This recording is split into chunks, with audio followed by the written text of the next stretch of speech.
Hey y'all, Billy from Perma Pastures Farm. Okay, we're out here bright and early, got up long before the sun came up, and it's that day that nobody really likes doing. I guess you do and you don't at the same time. You recognize and you respect the fact that, and appreciate the fact that the good Lord provided this bounty to put into the freezer. But also there's the other aspect of it, and that's taking life. And folks, that's not anything we do with a flip attitude. And I won't ever teach or do this with anybody who has one, because we consider this a solemn and sacred act. This is we spent every single day making sure these birds had the time of their lives. And even now, at the end of it, we're going to make sure that it goes out as quickly and with as little pain as possible, where there's no undue stress. That's why we try to do everything on farm. Okay, so right now they're in the back of this truck over here right now. They're in a couple of dog crates. There's no need to look at any of that right now. But just to kind of give you a brief overview of how this is going to unfold, right here on this dump trailer of ours, these are our kill cones. Now, other people use stainless ones. It doesn't have to be, all you need is a cone really at the end of the day. And this is what we use, just traffic cones that have been cut out, plastic bag going down into this. We're going to collect every bit that comes off of this. We respect these animals so much that we don't waste anything, y'all. Everything has a purpose. In fact, everything has multiple purposes. Okay, they graduate from here into the water that, it's about 150 degrees right now. And from there, Michelle's gonna handle this part. Usually William does all the dispatching. And then over here, we got our high-speed plucker, and of course it collects the feathers on the other side of it. Now, from there, it'll go to the table where I'm gonna be working. Now, that's exactly it. Now, there's no need to go in any great detail out there. What we try to do on this channel is present things that maybe you don't see everywhere else. There's no shortage of places you can find this information. But the one thing that we are going to do that's different, and it'll be exclusively on Patreon, we're going to show you how to take a lot of chickens and to put them in a very small freezer space. Now, there are a few compromises you have to, consider when doing that. But a while back when we did these, I think the time before last when we did a video, we put 40 chickens into a regular standard size refrigerator freezer combo. I mean, a pretty small one at that. And I still had room. Had I done it over again, honestly, I could have fit 60 birds in there. But that's the part we're going to leave at Patreon. So if you want to check that out and know how to do it, we're going to show you. We're going to show you how to pack it. We're going to show you all of that.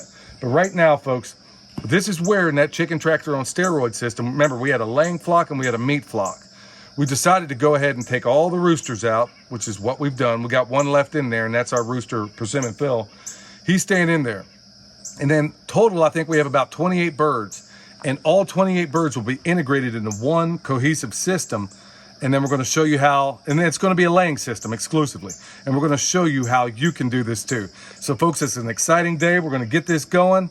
Check us out on Patreon. We appreciate your support. Folks, thank you so much for tuning in, and it's time to get to work.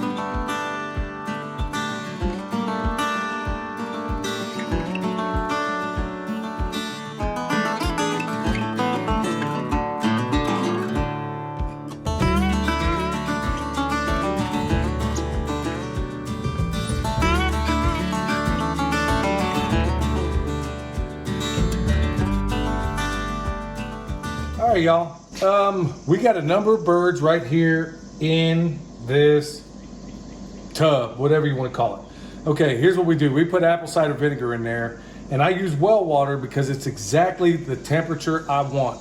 Now, these birds are still warm in here.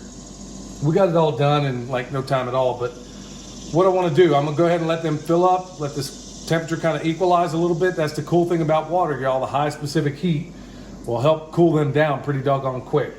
So I'm gonna take some of this water out, get it to the point where I like the temperature, and then we'll probably add a little bit of ice. Now they're gonna sit in here. When I've taught classes in the past, the only downside of that is that you don't really give them enough time to let these things kind of stabilize, the temperature stabilize and get everything the way they should. I like to let them go 24. Some people just bag them up right off. That's not what I like to do. I like to let them go, if I can, 24, 48 hours, somewhere in that neighborhood. And we'll let them soak in here. A little bit of apple cider vinegar. It's going to help loosen them up too. So even though these are older birds, they're still going to be edible in other dishes. But yeah, pinch yourself, because honestly, chicken ain't my favorite meal in the world. When we do it, a lot of these guys are going to wind up being in stews, and we're going to make a lot of bone broth because we drink it every single day. Now, like I said, if you want to go ahead and see another way in which we break this down and where you can take a whole lot of birds and put them in a little bit of freezer, watch this on Patreon. But this is it in a nutshell, y'all. There's not, like I said, we're not going to spend a whole lot of time covering this sort of thing because it's covered ad nauseum in a number of other channels. So there's no need for us to cover that part all over again. But the big thing we want to convey here, birds are off. They'll be in the freezer here before long. But now we're going to make that transition, and it's probably going to come out Monday. We'll make that transition from a meat bird chicken tractor on steroids to an egg-laying chicken tractor on steroids. You're going to want to stay tuned for that, folks. So remember, subscribe, tell your friends about us. Till next time, this is Billy, the Permaculture Pimp Daddy, where PIMP stands for Permaculture is my passion. We'll see y'all next time.